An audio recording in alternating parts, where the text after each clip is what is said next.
Hi, my name is Karl Manke. I'm a barber in Owasso, Michigan.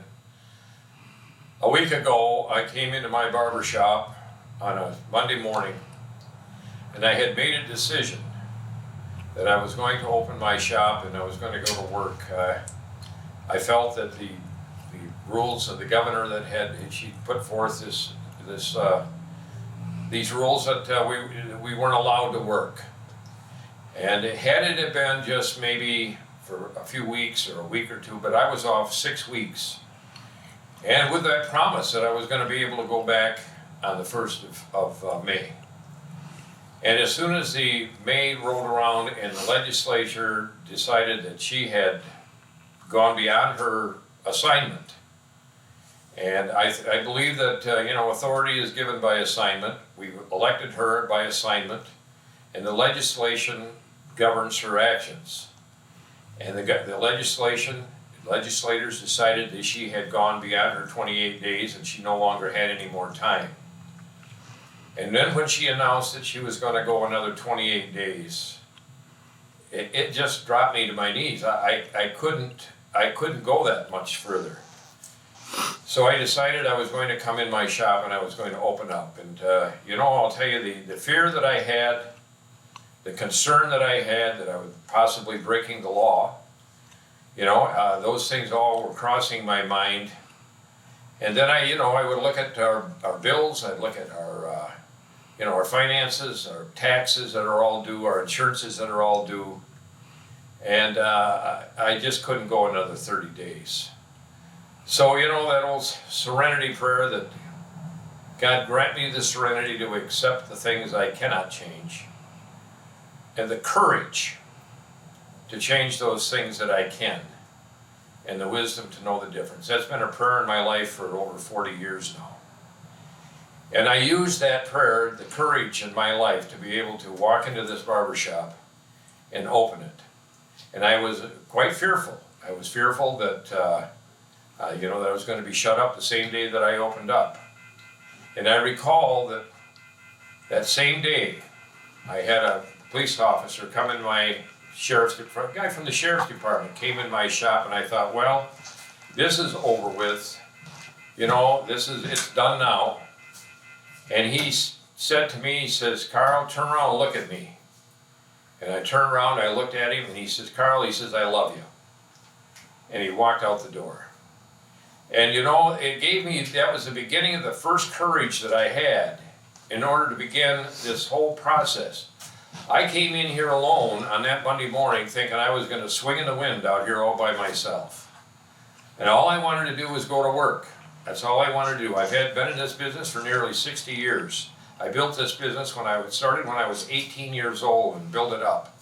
And I couldn't see how any government official would do what they did in shutting me down. I was following the same guidelines, the distancing, the social distancing. I have hand sanitizers, and I have a sterilizer back here that I keep my mask in when I'm not wearing it, sterilizing that and all my tools.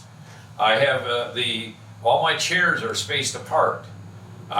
We're doing all of the things that the stores, the big box stores are doing, the grocery stores are doing, and how, in heaven's name, someone else, walking down an aisle in, I don't know, Kroger or whatever store they're in, would feel any more endangered than they would in my shop is beyond me. We're doing all that we can here to practice keep those principles in mind. What I felt like is I felt like I was being discriminated against, in a sense, that it was an unfair ediction and that sort, the edict that says I couldn't open as a barbershop, but other businesses could be open that were practicing the same regulations. So I got this past week has been just phenomenal. And the reason that I wanted to have this particular little moment with you folks is because I'm not alone anymore. I couldn't believe the outpouring, the heartfelt outpouring that was coming from this community and the whole state of Michigan. I'm so grateful for it. I've had only just a small fraction of people that have a different kind of fear, and I'm not really, I'm not putting them down in that sense. I know people are fearful, and oftentimes when people are fearful, they react in different ways. They react, sometimes it comes out sideways. But I want to say this much. I'm happy that I can be a voice for all of the folks that maybe don't have quite the words, or maybe at this time don't have quite the media that's surrounded me, and the media approach now that's surrounded me, that I can say the same message that you have given me in this encouragement. That we're Americans, that we should have a right to work, we should have a right to make adult decisions in our lives, and that when these edicts came down from the governor, that we are all adults and we are capable of putting these things into our life. And if we choose to do that, that's what we're going to do. And if we don't choose to do it, that's also a freedom that we have.